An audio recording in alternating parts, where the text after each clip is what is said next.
Guys, what is going on? We are in the zone, and today we have a lot on deck. We got the NHL Stanley Cup finals to talk about. We got the NBA draft tonight, 8 p.m. Going to be exciting, and we got, of course, some trade rumors that have been just swirling around the NBA universe. So, with that being said, first things first, we got to go into last night's game four. Aulino, your boy on the screen, Nazem Kadri comes back from a thumb injury because Evander Kane just being that cheap shit, just cross-checking him from behind and getting suspended, costing Edmonton the series. Kadri comes back, and the Avalanche definitely missed him, and he comes in here and he gets the game winner in overtime. What were your thoughts on the game? It looked like Tampa Bay from the third period on just looked like they had no legs whatsoever. Kind of felt bad for Vasilevsky in this one. He was getting peppered all night, but what were your thoughts on the controversial ending and Nazem Kadri getting the winner?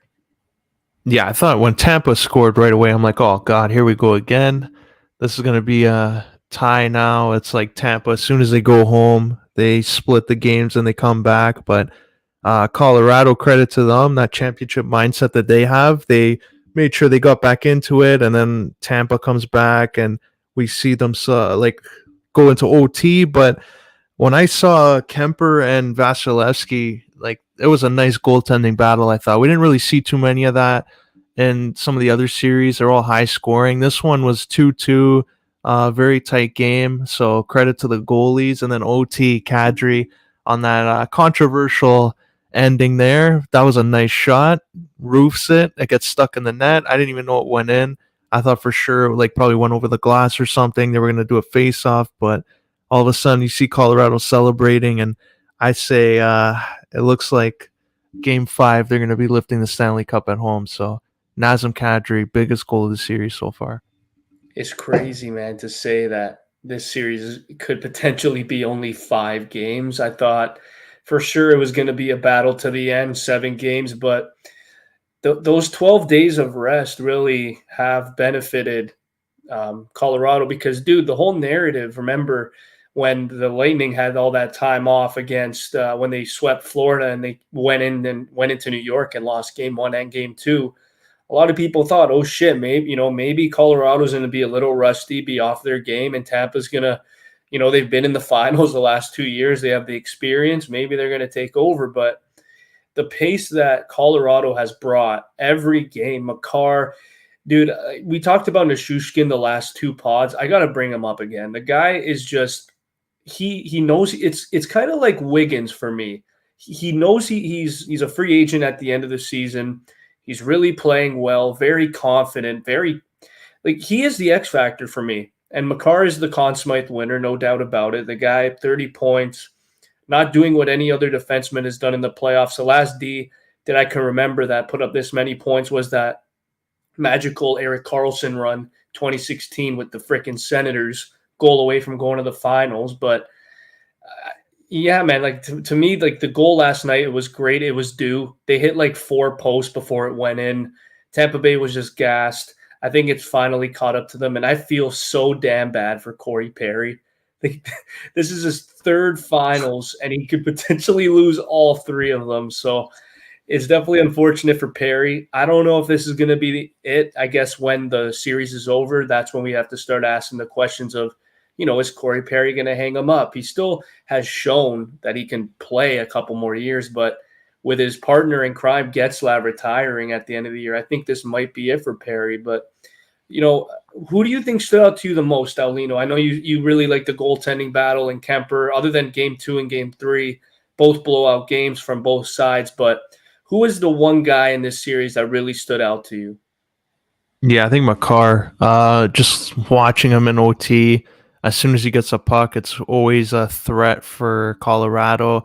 You just even see some panic sometimes when Tampa sees him with the puck and he's flying in around behind the net, still able to create a play. You don't know if he's going to shoot or do a saucer pass to McKinnon and find him, because he has found him in the past. And that seems to be a go-to for them. He's going to carry the play from the back end, and whether he's up near the net pinching up and he loses a puck, he'll always track back and manage to find a way to beat the opposing offense. So I think he is definitely a standout. I probably would give him the edge there for the Conn Smythe, but it's tough. Like you see Kemper, what he was able to do.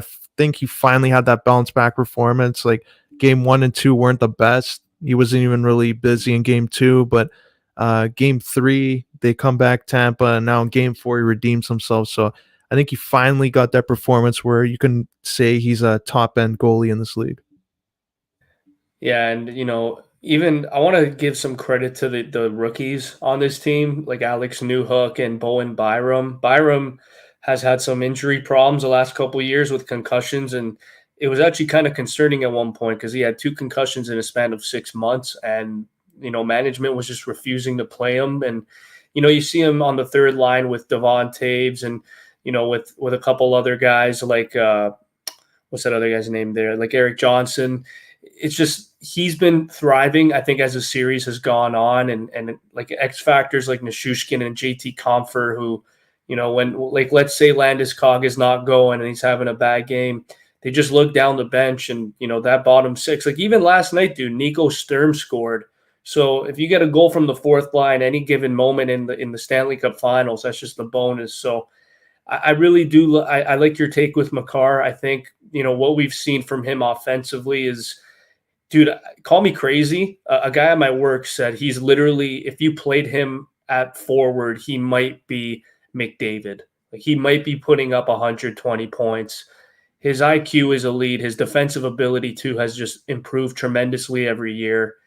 He's like, I don't want to just be like, oh, there's no competition for the Conn Smythe. Like, I'm not trying to degrade McKinnon's performance, but Makar has just been that X factor, that difference maker, the guy that put them over the hump. Because without Makar, man, I don't really know if they're going to the Stanley Cup Finals. And here's another question, because we know that usually after long cup runs, some teams disband a bit and others, kind of try and run it back like what Tampa's done. They lose a couple, like a Coleman and a couple other guys. But I want to talk about this Avalanche team. The guy on the screen there, Kadri's a free agent, Kemper's a free agent, Nishushkin's a free agent. Sakic has some work to do this offseason, regardless if they win the cup or just absolutely choke.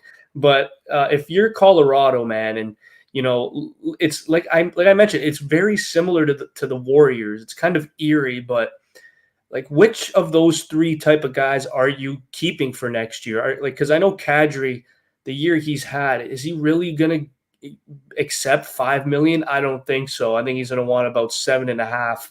So, like, where are you starting if you're Joe Sakic? Yeah, this might be an unpopular opinion, but I'm gonna keep Kemper and take my chances with Nichushkin. I think they know that Kadri's going to be due for a big contract, and he's in his 30s, so you're probably better off looking on the free agent market and finding other areas to improve. You can get a third line center, and Makar's there. He's locked up long term, and that's a guy on the back end that you can throw anywhere in the lineup, and he's going to make your teammates better. So I think I would let Kadri walk and find another guy, not to replace him, obviously, because what he did this year is crazy, but do something similar, maybe 2 guys to do that, and you can still continue with the same core for the next 2-3 years. Where do you see Kadri going, man? Because I hear he's been linked to the Capitals because of Backstrom's injury. Yeah, I think he'd be a good fit there. JT Miller was the other one that I thought would be a good fit, because Backstrom will probably be LTIR, so you're going to free up a lot of that space. And you could put Kadri either with Ovi because it's a similar style of throwing the body around, or you can maybe put him on a line with Mantha and maybe turn him around, because he's a guy that could have been a consistent 30-goal scorer. For whatever reason, hasn't really panned out that way. But I think Kadri could be a guy that you put him with Mantha and it might turn his game around. Can you imagine Kadri, Wilson, and Ovi on a line? That's just Man. that's the stuff of nightmares. But I want to now go to the other side with Tampa Bay. They've played a lot of hockey. It's obviously showing. Pat Maroon, it looks like he has lead in his pants. Like the guy just looks so tired. Uh, I want to bring up Corey Perry again, man, because to me he's just been a theme the last couple of years because he's been in the finals. If you're Corey Perry, buddy, are you calling it a career? Like, you lose 3 straight cup finals. Are you kind of trying to go out on a positive, or do you think this is as positive as it gets for his legacy?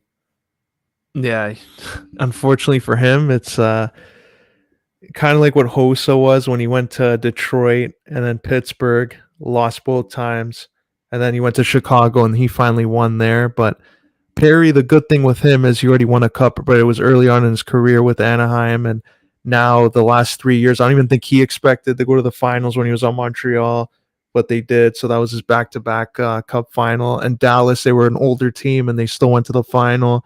And now with Tampa, it's like you're here because you want to play a role to get there. I would think, regardless of what he chooses to do, he can retire and it won't really be a negative because of what he accomplished already. Or maybe he wants to go back to Anaheim and kind of have that final year like Getzlaff had, where he can just be a farewell season for him. So I wouldn't put it past him if he goes back to Anaheim for 1 year. I would love to see that, man. Go back to Anaheim. That'd be crazy. Maybe even some nights put him with freaking Trevor Zegras on the top line. Corey Perry can get 35 goals, imagine. But yeah, dude, it's crazy how this series to me has panned out. I mean, game two, 7-0. I never thought I would see that specifically with the Tampa Bay Lightning, but this Colorado team is special, man. It's kind of like the 2010 Chicago Blackhawks when they went on that run, and it was like, okay, Patrick Kane and Jonathan Taves are special players, but when they get that first cup, look out because they could be back there. Do you see the similarity with this Avalanche team and that Blackhawks team? Can you see Makar and McKinnon become a little bit of a dynasty, or you think it's a little harder than the 2010s? It might be a little harder if the salary cap doesn't move up like 6 or 7 million. If it keeps going up like 2 million, I think other teams will like find areas where they can improve. Like Edmonton, I think they'll eventually get a cup final if McDavid and Draisaitl stay together. Then you have like other teams there, St. Louis, if they just retool a little bit. They're a team that's proven that they can go on a deep run. So I think they could get back there. I just don't see them going there every single year with the way the West is developing right now. Yeah, you know what? That's a good point because you see so many teams just kind of come out of nowhere. Like I think the Blues, even though Tarasenko has been linked to go, they still have a lot of depth. You even have Calgary, who if they get Goudreau back, it's like, okay, let's just run it back again. And you have McDavid in the West. So I think it is going to be hard, but I just think a type of player like McKinnon who has been linked to guys like Crosby and McDavid as being the greatest in the game. If you get one, all you need is a bit of momentum. We saw with Crosby, he won. He has 3 cups. He won back to back. It's crazy to see like these type of players when they win a cup. So that's why I'm so happy and privileged to watch this Colorado run because McKinnon.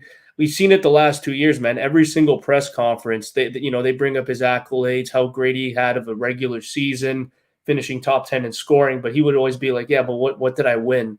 I really didn't win anything." So I love how he's kind of like a man on a mission, a man possessed, and he's leading the charge. You could say all you want about Landeskog being the captain. It's kind of like with Riley and the Leafs. I feel like McKinnon is realistically the captain, and like it's just he doesn't have the letter on his jersey as the A, but I think they all know that McKinnon, he's already been there 9 years, and he's just that type of guy that's like, you know what, man, like I've been here almost a decade already.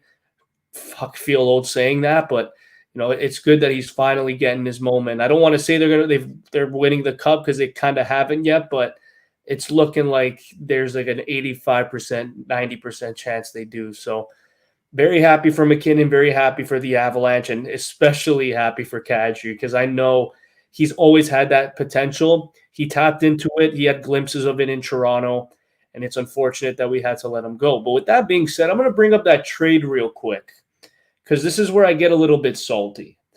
Now, I was actually talking to a buddy at work today, Alino. Tell me if you agree or not. He's like, you know what, Chris?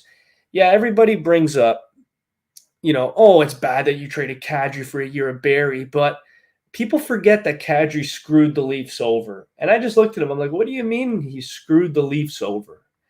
And he says, well, he got suspended 2 or 3 years in a row. But I said, you know what? There was no other player on that team that would go out and defend his teammates like Kadri.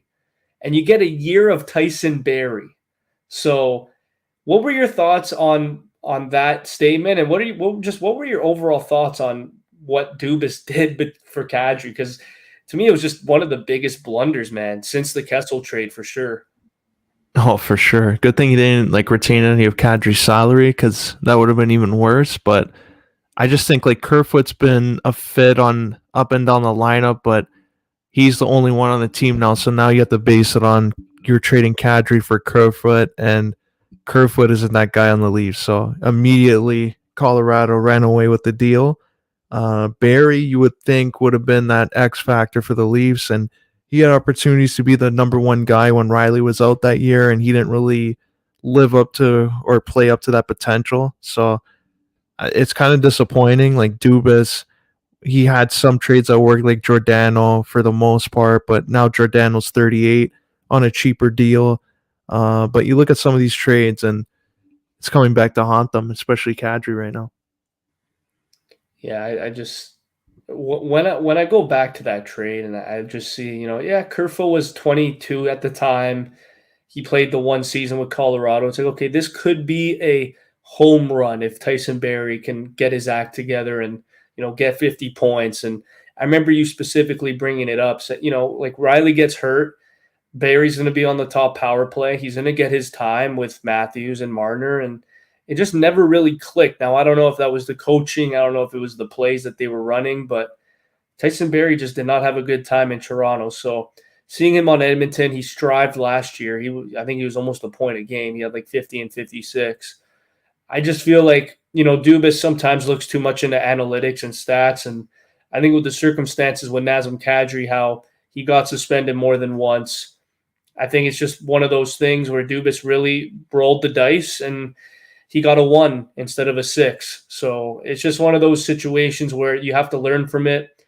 I'm not going to say it's not that he hasn't learned from it. It's just there's some other moves that he's made and head scratching like Wayne Simmons. I don't think I would have extended him.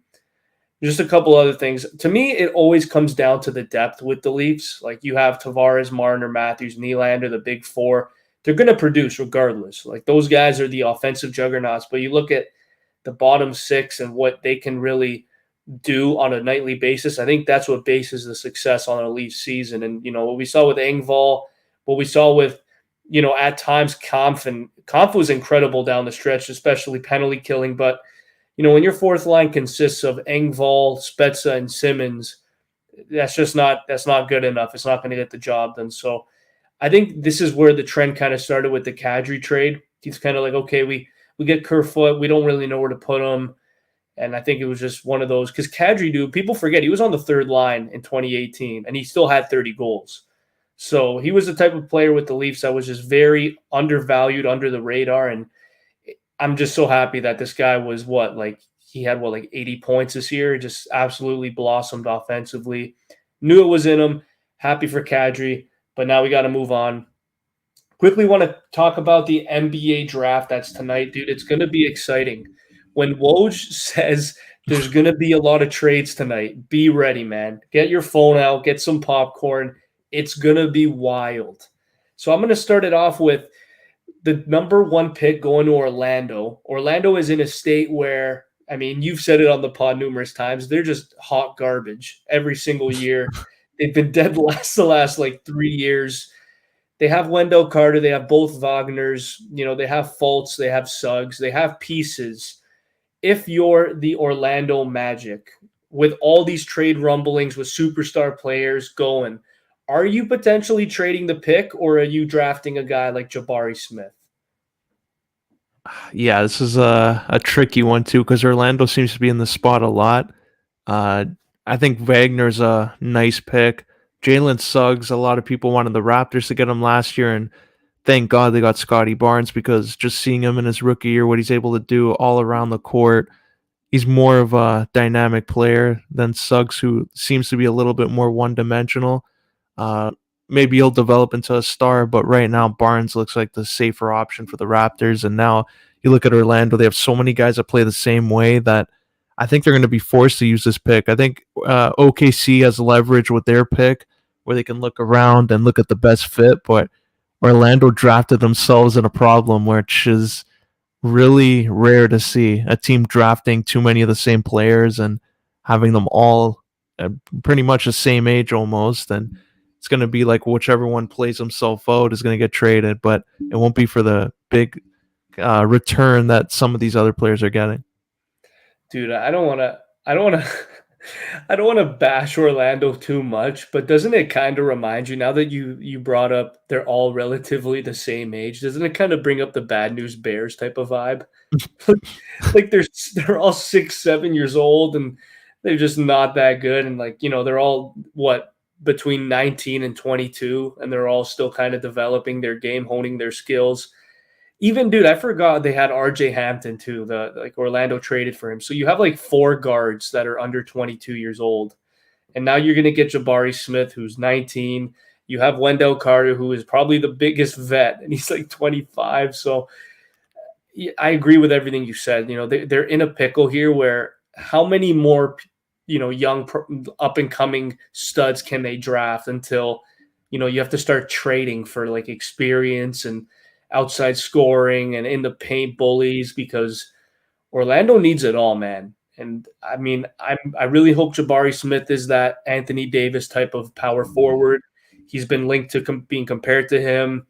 I've also heard the Joel Embiid at best case scenario. So if he could be any of those two, that's a home run for Orlando that could really fast forward the rebuild. But I want to quickly bring up now the OKC Thunder second pick. It's looking like it's going to be Chet Holmgren, who he's 7 feet tall. He's only about 200 pounds, very, very lanky, 7'6" wingspan. They just drafted a guy, Alino, that's literally just like him in Pokuševski. If like I've seen a lot of trade rumors with the second pick. I've seen Zion Williamson potentially go in there. I've seen them trying to package to get Bradley Beal. Do you like if you're OKC and you look at their lineup, you look at Lou Dort, Darius Baisley, SGA, Theo Maledon, Josh Giddey. Are you trading this pick for one of those stars to maybe battle for the bubble, or are you just going with Chet Holmgren here?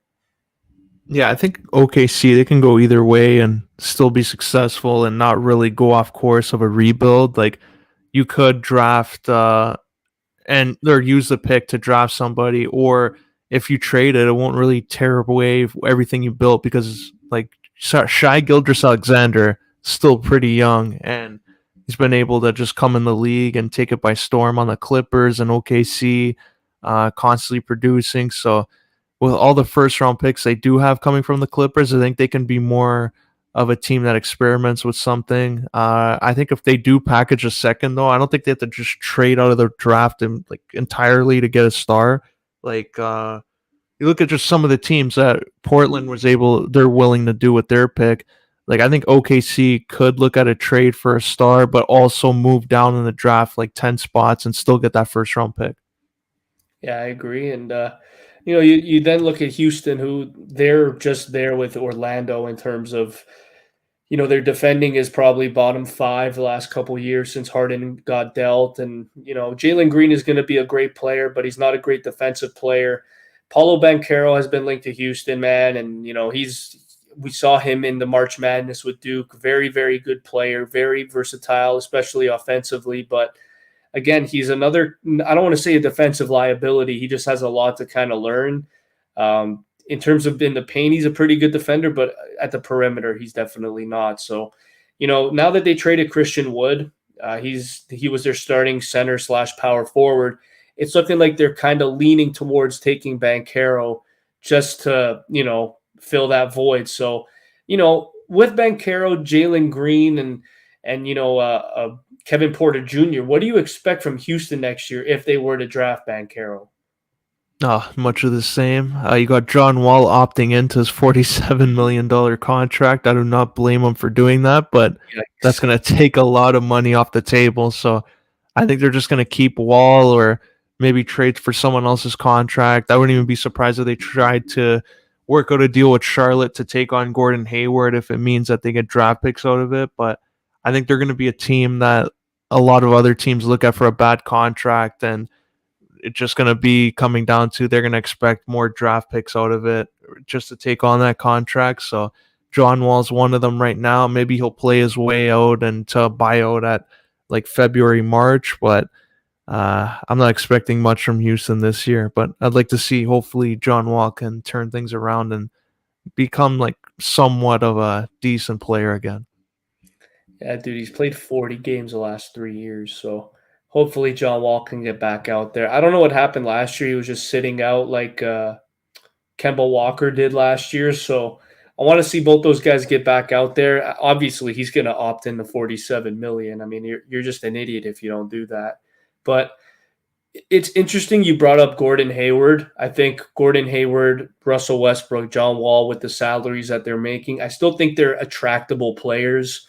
It's just in certain markets, you know what I mean? Like Russell Westbrook, wouldn't be surprised if he's linked to teams like Brooklyn or teams like OKC. You know, he has that past legacy in OKC, and he's got that chemistry with Kevin Durant. If Kyrie Irving were to get dealt, we'll talk about that a little bit later. But I want to quickly now talk about this fourth pick because it looks like Sacramento, kind of like with the Devils in the NHL draft.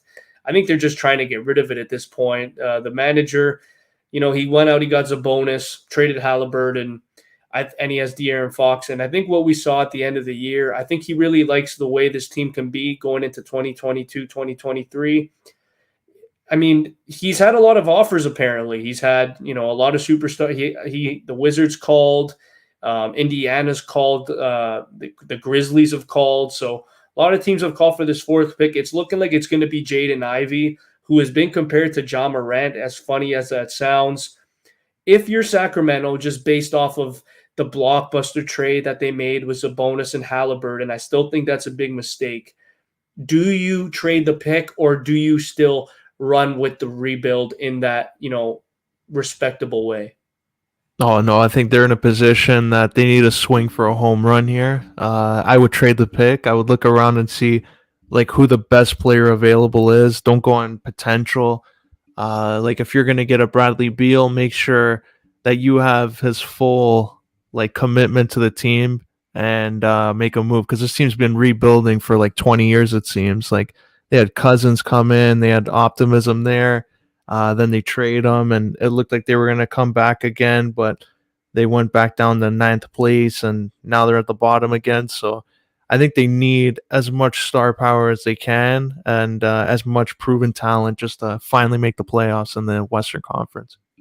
Who do you think is the main guy that's linked to Sacramento? Because I don't see anybody wanting to play there, man, honestly. As bad as that sounds, because Halliburton said straight up, "I want to be a king for life," and they trade him. So I don't really know who wants to go to Sacramento.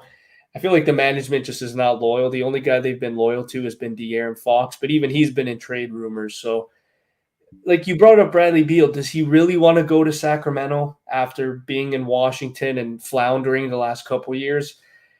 I'm not really sure, man. To me, if anyone out of all the names that have been getting their tires kicked, I want to say John Collins would be a good fit in Sacramento. You have Collins and Sabonis in your front court. Holy shit! Good luck.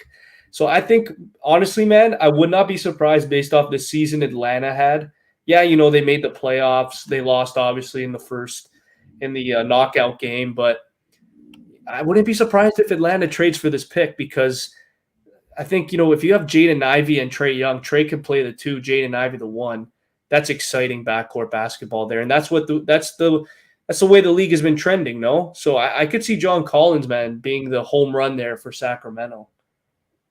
Oh yeah, imagine they just go around and poach, like go to the bad teams that no one cares about and just say like, give me your fourth option, package them all together. And yeah, I think they need depth off the bench. That's a main thing Sacramento desperately needs. Like they do have three guys that they could rely on offensively, but if you're going to build a team that's going to attract others and free agency to want to go in there for market value, I think you need a more than just your on the court top five. You need a lot of depth on the bench. So I think you're going to see a lot of those kind of moves from Sacramento going forward. Yeah, I love it. I just want to bring up the fifth pick, and then we'll talk more about just trade rumors all in all. But, with the Pistons, they're in a really good spot here, man. You have Cade Cunningham, who's like from January on just looked like a superstar player. And I think he's already ready to take that step. Call me crazy, dude. I know you're a big LaMelo Ball fan. I think he could be better than him, especially two-way, with his defensive game too. I don't want to say Kawhi Leonard, but he kind of gives me that vibe where he's just so athletically gifted and strong, especially when he's driving the paint. But the Pistons have been linked to getting DeAndre Ayton, trading this pick away for Ayton.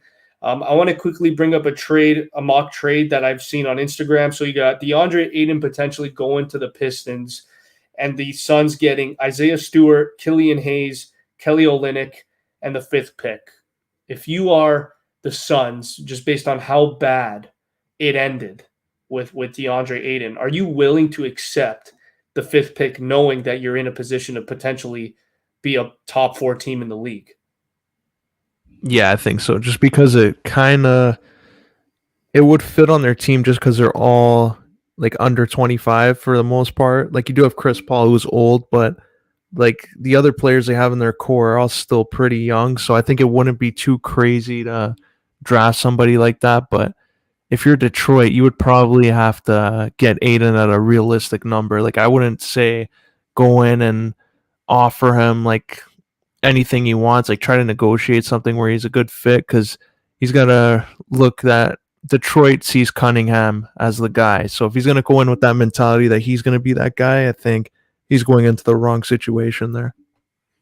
Yeah, I mean, you never know with DeAndre Ayton. He could be like a superstar type of guy, or he can be like a Drummond. Honestly, he's given me flashes of that, but I know he's better than that. I'm not writing him off yet. He's still really young. I think he was just miscast in Phoenix. I think wherever he goes, he's gonna knock it out the park. And I really want the Raptors to go after Aiden, honestly, man. Like now this brings me to my point with OG Anunoby. We talked about it last couple of weeks, how he's not happy. As the season went on, they really ran a lot more plays around Scotty Barnes. Gary Trent Jr. has been absolutely phenomenal. We see there's some games, man, he could drop 40 points. Van Fleet is an interesting name too in trade talks. I know a lot of Raps fans don't want to get rid of him because he holds the record for most points as a Raptor in a game. But, if you are the Raptors and just the way that they kind of been, we did make the playoffs, but we are fairly young. Are you going out there and trading for that 7th pick and potentially getting a Benedict Mathurin, or are you trying to stick it with OG? Because I know you like sticking with OG at this point in time, but dude, I don't really know, man. Like he's been here 6 years. I think I'm leaning more towards the 7th pick.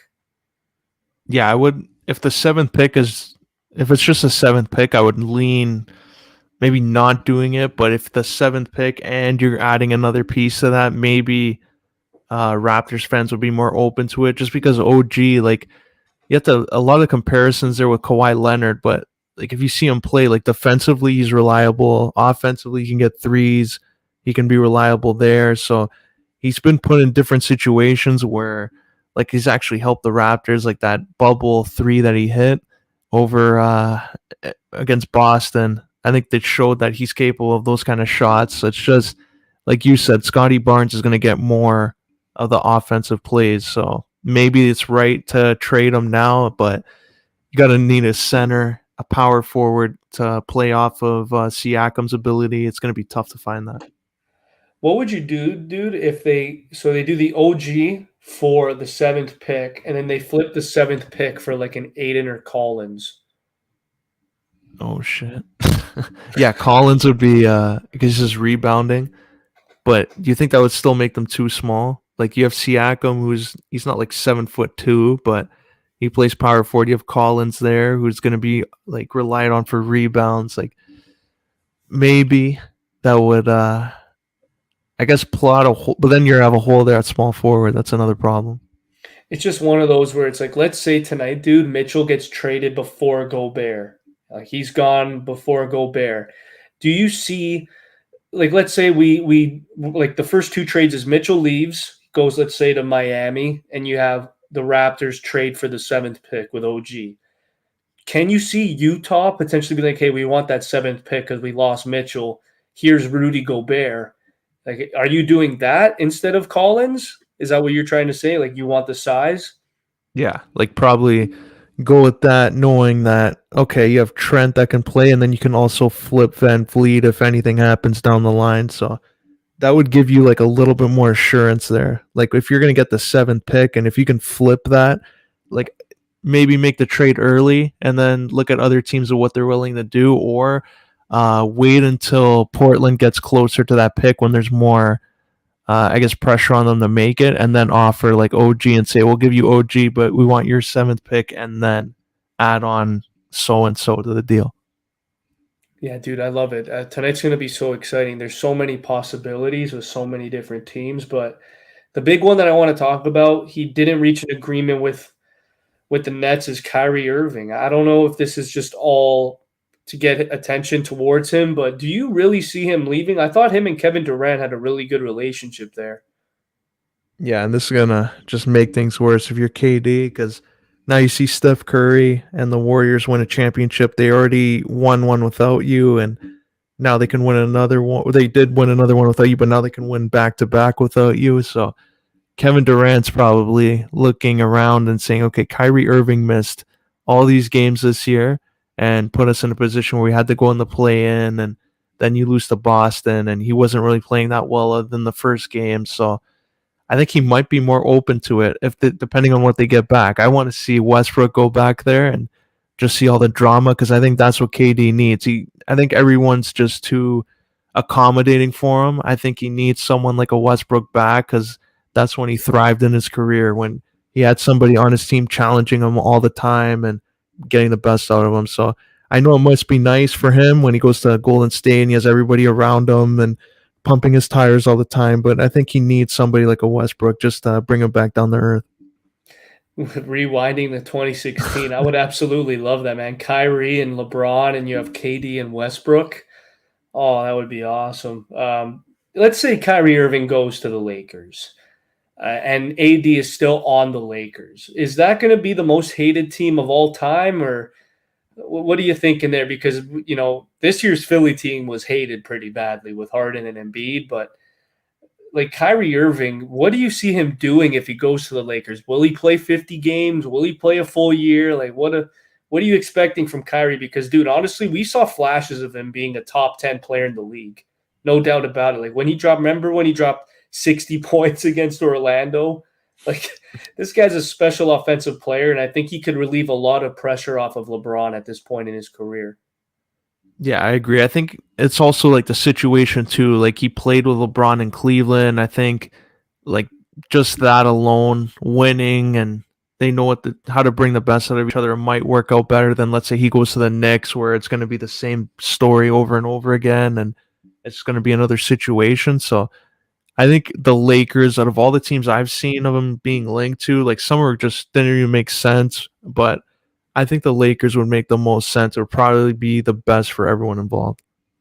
Yeah, that would definitely be must see. So, I mean, regardless, I'm excited for tonight.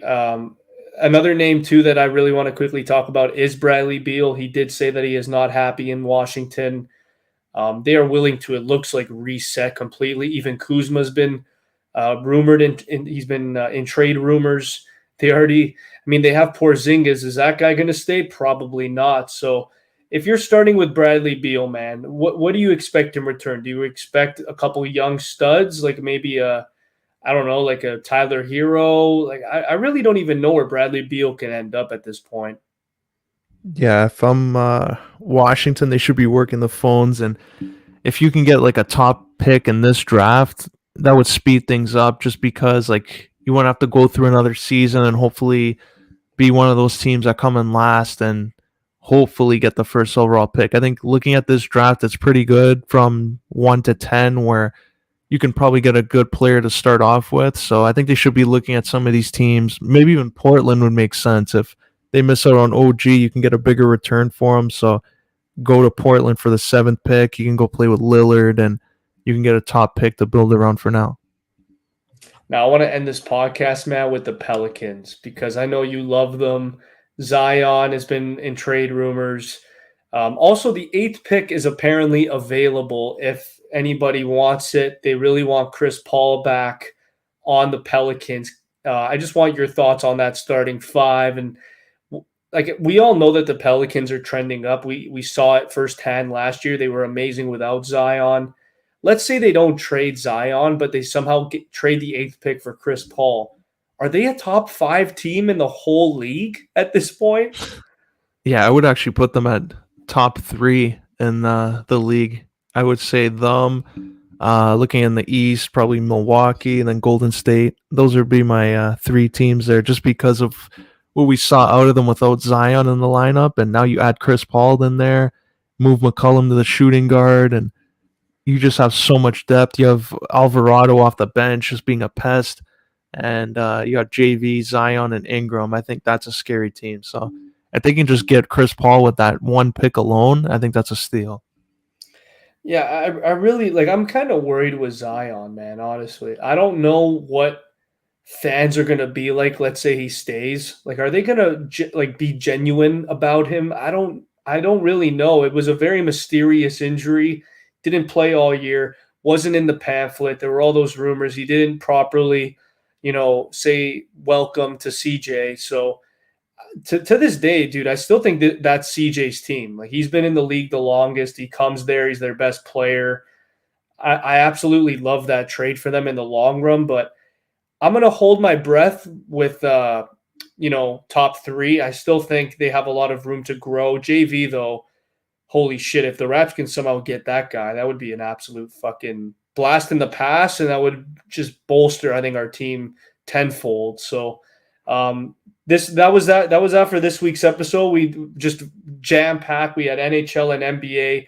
Tonight's going to be a very fun draft. Alino, I'm going to be texting you quite a bit tonight. Just going to be in that chat, just buzzing, get the popcorn emoji going.